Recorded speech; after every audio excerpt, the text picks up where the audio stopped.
वहीं महाराष्ट्र में जीत के बाद प्रधानमंत्री मोदी ने कांग्रेस पर जोरदार हमला बोलते हुए कहा कि सत्ता की भूख ने कांग्रेस की पार्टी को ही खा लिया। एक ही परिवार की सत्ता की भूख चरम पर है। सत्ता के लिए कांग्रेस जातिवाद का जहर फैला रही है। तुष्टीकरण के लिए कांग्रेस ने वक्फ बोर्ड बनाया। कांग्रेस ने दिल्ली में वक्फ की कई संपत्तियों को जो है उसे सौंपा है। और आपको ये भी बताया कि कल प्रधानमंत्री जब महाराष्ट्र और अलग अलग राज्यों में हुए उपचुनाव में बीजेपी की शानदार प्रदर्शन के बाद कार्यकर्ताओं को संबोधित करने के लिए पहुंचे बीजेपी मुख्यालय, तो उनका भव्य स्वागत किया गया। और इस दौरान आपको बताऊं कि प्रधानमंत्री नरेंद्र मोदी ने कांग्रेस पर तीखा हमला करते हुए कहा कि दक्षिण में उत्तर को गाली देते हैं कांग्रेस के नेता, तो वहीं तुष्टीकरण की राजनीति जो है वो कांग्रेस को ले डूबी है। और एक ही परिवार की सत्ता की जो भूख है उसने कांग्रेस का आज ही हश्र किया है।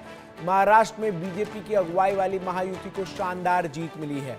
230 से ज्यादा सीटों पर जीत का परचम लहराने के बाद प्रधानमंत्री नरेंद्र मोदी दिल्ली में बीजेपी मुख्यालय पहुंचे, जहां उनका भव्य स्वागत किया गया। पीएम मोदी ने जीत के लिए महाराष्ट्र की जनता को शुक्रिया कहा। साथ ही प्रधानमंत्री मोदी ने कांग्रेस और उसकी सहयोगी पार्टियों पर बड़े बड़े हमले किए। प्रधानमंत्री मोदी ने अपने भाषण के दौरान उद्धव ठाकरे को लेकर भी बड़ी बात कही।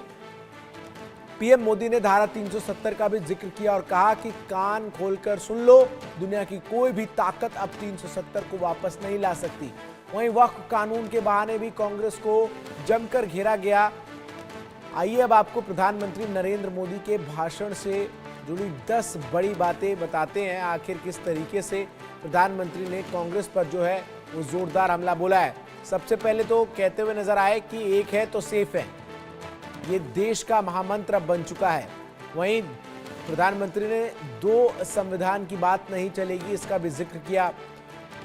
प्रधानमंत्री ने स्पष्ट कर दिया कि कोई ताकत जो है वो 370 को वापस नहीं ला सकती। एक है तो सेफ है, ये देश का महामंत्र है। प्रधानमंत्री की तरफ से ये कहा गया 2 संविधान की बात नहीं चलेगी, ये कहते हुए कांग्रेस और विपक्षी पार्टियों पर उन्होंने जोरदार हमला बोला। कोई ताकत 370 को वापस नहीं ला सकती, प्रधानमंत्री नरेंद्र मोदी ने इसका जिक्र किया। तो वहीं कांग्रेस ने कई संपत्तियों को वक्फ बोर्ड को दे दिया, सीधा आरोप कांग्रेस पर लगाया। तो वहीं इसके अलावा प्रधानमंत्री कहते हुए नजर आए कि कांग्रेस ने कभी बाला साहेब की तारीफ नहीं की और आज वही शिवसेना उद्धव जो है वो कांग्रेस की गोद में जा बैठी है। कांग्रेस जिसके साथ रहती है उसे डुबो देती है। एनसीपी उद्धव खेमा और शिवसेना उद्धव, माफ कीजिएगा, एनसीपी शरद खेमा और उद्धव ठाकरे की शिवसेना के लिए मैसेज था, कांग्रेस के अर्बन नक्सलवाद से सावधान रहे। कांग्रेस एक परजीवी पार्टी बन गई है, कांग्रेस ने संविधान के साथ विश्वासघात किया है। इन तमाम बातों का जिक्र प्रधानमंत्री मोदी की तरफ से किया गया। तो वहीं जाति धर्म क्षेत्र के नाम पर लड़ाने वालों को सजा जो है वो आम जनता ने दिया है, इसका जिक्र भी प्रधानमंत्री करते हुए नजर आए।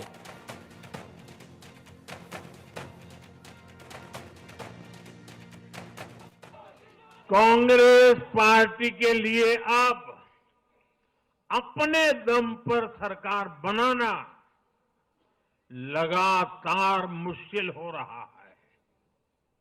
हाल ही के चुनावों में जैसे आंध्र प्रदेश, अरुणाचल प्रदेश, सिक्किम, हरियाणा और आज महाराष्ट्र में उनका सुपड़ा साफ हो गया।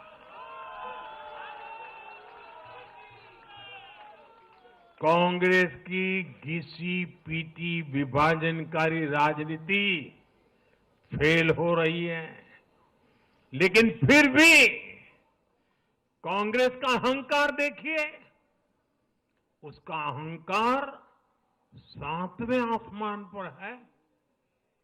सच्चाई ये है कि कांग्रेस अब एक परजीवी पार्टी बन चुकी है।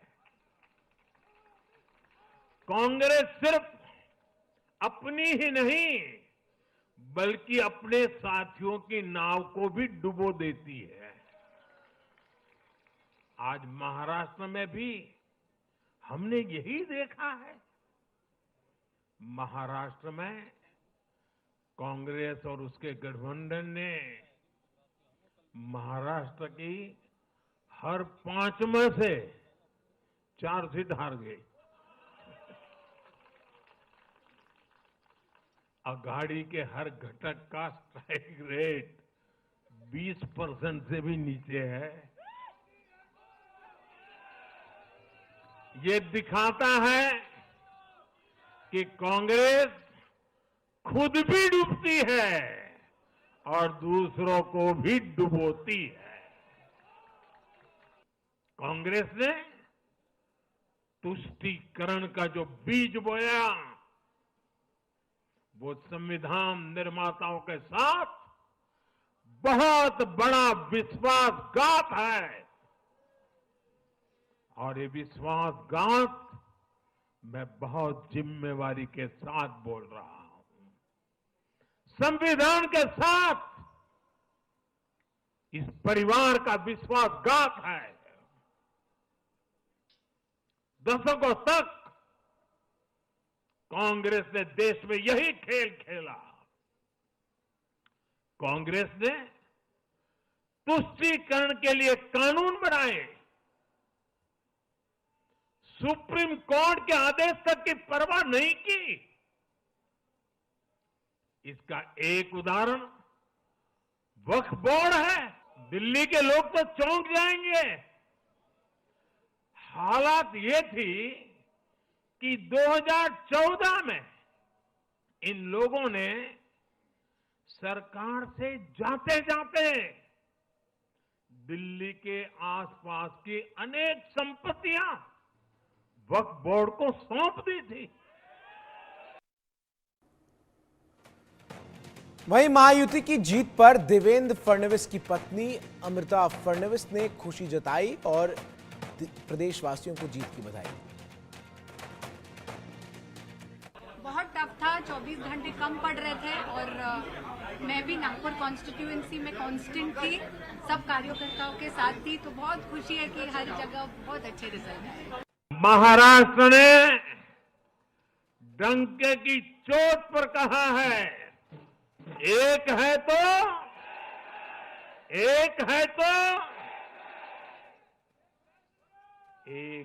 तो सेब है के भाव ने जाति, धर्म, भाषा और क्षेत्र के नाम पर लड़ाने वालों को सबक सिखाया है, सजा की है।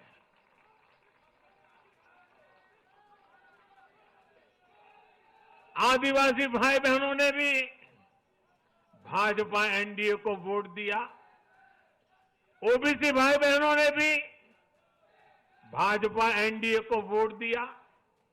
मेरे दलित भाई बहनों ने भी भाजपा एनडीए को वोट दिया।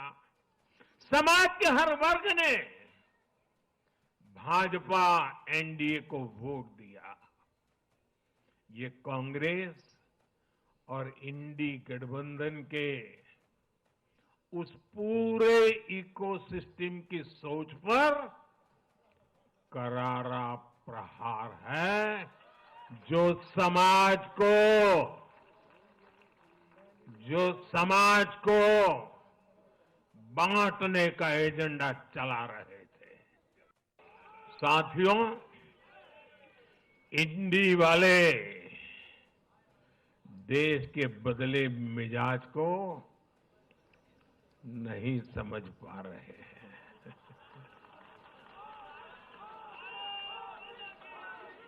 ये लोग सच्चाई को स्वीकार करना ही नहीं चाहते। ये लोग आज भी भारत के सामान्य वोटर के विवेक को कम करके आंकते हैं। देश का वोटर, देश का मतदाता अस्थिरता नहीं चाहता। देश का वोटर नेशन फर्स्ट की भावना के साथ है। जो कुर्सी फर्स्ट का सपना देखते हैं, उन्हें देश का वोटर पसंद नहीं करता। साथियों, देश के हर राज्य का वोटर दूसरे राज्यों की सरकारों का आकलन भी करता है। वो देखता है कि जो एक राज्य में बड़े बड़े प्रॉमिस करते हैं, उनकी परफॉर्मेंस दूसरे राज्य में कैसी है। महाराष्ट्र की जनता ने भी देखा कि कर्नाटका, तेलंगाना और हिमाचल में कांग्रेस सरकारें कैसे जनता से विश्वासघात कर रही है। आज महाराष्ट्र के जनादेश का एक और संदेश है। पूरे देश में सिर्फ और सिर्फ एक ही संविधान चलेगा।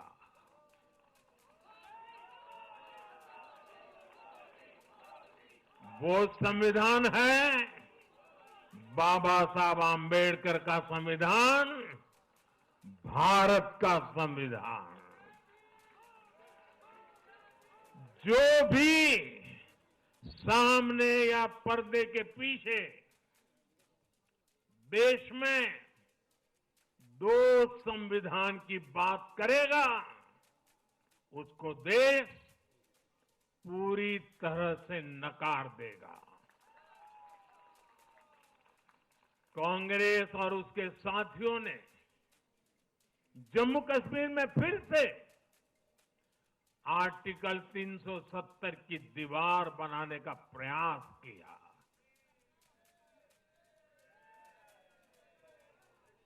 वो संविधान का भी अपमान है।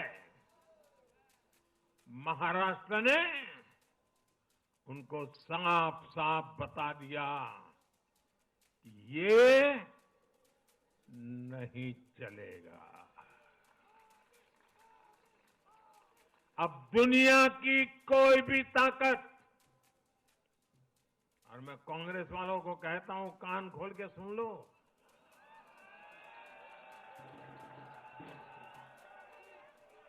उनके साथियों को भी कहता हूं, अब दुनिया की कोई भी ताकत 370 को वापस नहीं ला सकती।